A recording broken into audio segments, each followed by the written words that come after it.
বেনুদা, এমন দুটো ছোট গল্প তুমি নেরেট করলে যে দুটো গল্পই বলা যেতে পারে coat unquote work of art. কারণ এই দুটোর সঙ্গেই পেইন্টিং এর একটা সম্পর্ক আছে, শিল্পের একটা সম্পর্ক আছে। তোমার নিজের কি ছবি আঁকার শখ ছিল কখনো, বা তোমার নিজের আহ, বাড়িতে সেই প্রচলন ছিল? হ্যাঁ, ছবি আঁকার শখ ছিল, কিন্তু খুবই নিম্নমানের ছবি আঁকতাম।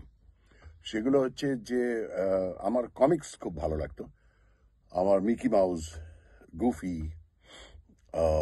ডোনাল্ড ডাক, আঙ্কেল স্ক্রুজ, এগুলো ওয়াল্ট ডিজনি বেসিক্যালি, সেগুলো খুব ভালো লাগতো। তার পরবর্তীকালে টম অ্যান্ড জেরি, তারপরে ড্যাফি ডাক, এলমা ফাদ, স্যাড স্যাক, নানান রকম পড়েছি এবং সেইগুলোই আমি আঁকতাম, because I use to love this cartoons.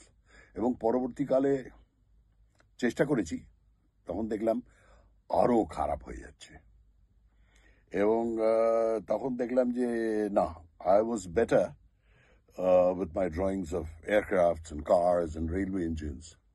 সেইগুলো মেকানিক্যাল ড্রয়িংসগুলো একটু বেটার হচ্ছিল, তো আই শিফটেড টু দ্যাট। তারপরে এক সময় এত বেশি খেলাধুলোর মধ্যে চলে গেলাম যে আঁকাটা প্র্যাকটিক্যালি বন্ধ হয়ে গেল।